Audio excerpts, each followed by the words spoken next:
what's up, everybody? Welcome back to the CPS Reports, and I'm back with another fight content breakdown of One Fight Night 20, Todd versus Phetjeeja, live on Prime Video, Saturday, March 9th, 3:30 South African time in the morning. That's 3 a.m., 3 a.m. South African time. This is probably one of the most profound fight cards that one has put together because it's an all-female fight card celebrating Women's Week. I think it was Women's Month. And this is, as you can tell on the fight card, it's all women fighters. And I'm going to be taking us through the fight card, but I'm mainly going to touch base on the top three fights of this fight card because those are the names that are quite recognizable. And starting off with the main event, Janet Todd defending her atomweight kickboxing title against none other than Phetjeeja, the Thailand sensation. Literally only 22 years old and literally had over 200 fights. She is just phenomenal. Fantastic kickboxing. She's got one of the best combinations I've ever seen. And also, I think one of her biggest traits is her durability, her ability to take the shots and then give it back. And I think that's one of her keys to victory in most of her fights. And I think that's also what's going to get to the victory in this fight, or what could potentially get to the victory in this fight, is that she's able to stay in the pocket and defend and maybe land some of the opponent's strikes, but then the ability to give it back and give it back tenfold. I think that's what she has in her wheelhouse that a lot of the fighters in her division don't have. She is very powerful, very, very powerful, and a bit of a slow starter, but when she gets going, which usually happens after round one, then she just comes wave after wave, consistent offense, onslaught of offense, and just makes her opponents crumble. Now, she is taking on Janet Todd, who arguably is the most decorated women's kickboxing fighter in the One Championship, especially in the atom weight. I think, if I'm not mistaken, she fought multiple weights as well. But this is her home. She's able to retain the title, take on the who's who, and pretty much has got a very illustrious career. She's done it all over the world, and also in the One Championship. I'm looking at her record, and she's got like one of the most phenomenal records you'll ever see. Literally only 2 losses in the One Championship. And that's, I'll tell you now, 3, 9, 12, 11, 12 fights in total. I mean, taking 2 losses of that 12. That's a superb record. And she's beat the who's who of that division. I mean, names like Stamp Tex. Okay, she took a loss 5-round decision to Alicia Rodriguez, but beating the who's who in that division definitely shows you why she is the reigning champion. And for Janet Todd, her keys to victory in this fight for me would be keeping a very, very high output of strikes and controlling that distance. I think she's faster than Phetjeeja. I think that she's got better, maybe not better, but I think she's more elusive with her boxing combination. She's a lot more slick. With Phetjeeja, she gives a lot of power strikes, so she prioritizes a lot of the power strikes, which then doesn't allow her to have a faster pop. Going straight down the middle instead of coming out like this. She's going straight down the middle. So it's going to be a battle of, is Janet Todd going to be able to counter strike by going a little bit faster and straight down the middle instead of going looping, time the looping hooks and then land her straight while Phetjeeja throws looping hooks. Also, I noticed that Janet Todd does throw a lot more knees in the clinch than Phetjeeja does, and also Janet Todd utilizes a lot more kicks. She throws a lot of leg kicks and a lot of body kicks. Whereas Phetjeeja, you'll notice that it's a lot of body kicks and a lot of looping hooks, straight looping hooks. So in this fight, it's going to come down to whoever implements their game plan first, or whoever establishes the distance first, and would be the one that's probably going to be the one that wins the fight. It's going to come down to that.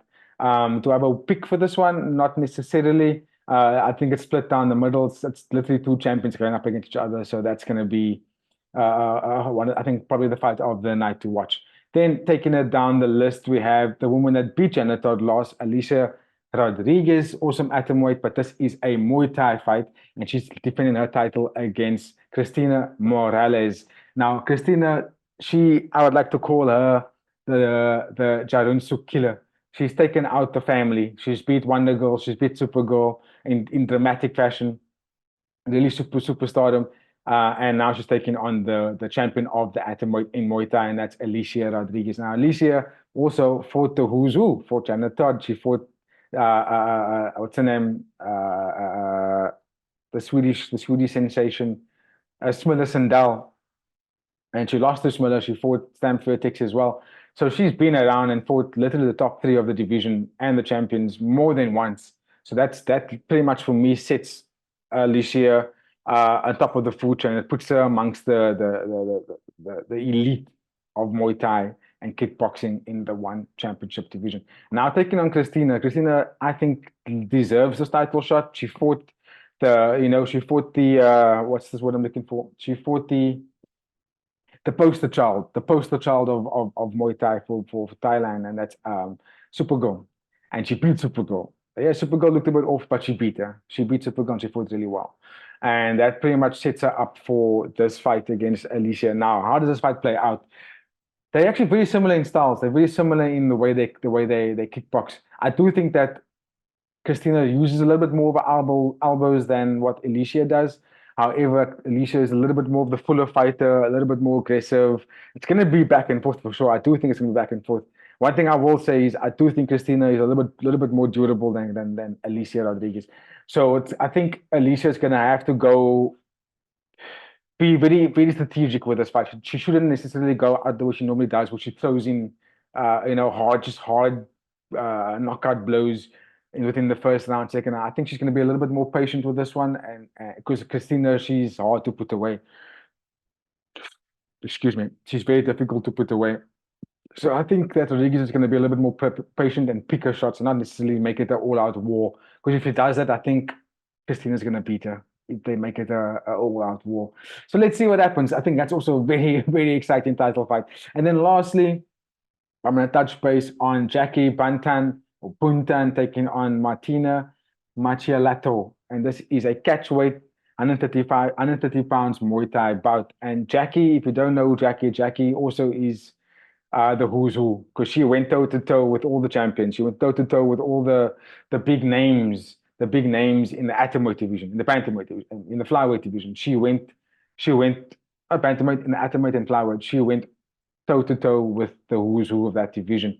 And now, because she fell a bit short against the Smeller Sandel and Janet Todd, and come up short against them, but she went toe to toe. She went all the rounds, put in a big shift. And I always say, if you go 25 minutes with champions on a consecutive basis, let's say twice back to back, or even 3 times, and you fight a champion and you go 5 rounds with him, you learn and you gain something after that fight. Even if you lost, you're coming home with so much experience after going 5 rounds with the champion. And I think that's what Jackie's got on her resume. And I think going into this fight, even though I don't know too much about Martina, I'm gonna tip it towards Jackie, just because Jackie's got the bigger resume. She's been in the cage with the Who's when she's fought everyone else. You know what I mean? So for that, Jackie is probably gonna be my tip to win. And she's also fantastic Muay Thai specialist. She knows how to use, and she has bombs with her hooks. She drops bombs. For the remainder of the card, a lot of the faces are unfamiliar to me. I'm gonna be very honest, but that doesn't mean it's not going to be a fantastic card. One championship every single week manages to put on fantastic fight cards. So I would recommend, if you've got the time and to want to celebrate women and women in martial arts, put the alarm on for 3 a.m. If you don't wake up at 3 a.m., that's okay. The main fights are only going to take place a bit later, which will most likely be around 5 a.m. on Saturday morning. That's 9th of March, 5 a.m. South African time, if you want to catch the main event. On that note, guys, don't forget to like, comment, share, and subscribe. Help us get to our first 500 subscribers. I want to thank you all for being a part of it and help us get to our first 400. Now let's go. Let's get that first 500 subscribers. On that note, stay safe, enjoy the day, enjoy the week, and I will see you when I am recapping all this wonderful fights that's going to take place this weekend. On that note, stay safe, be safe. Cheers.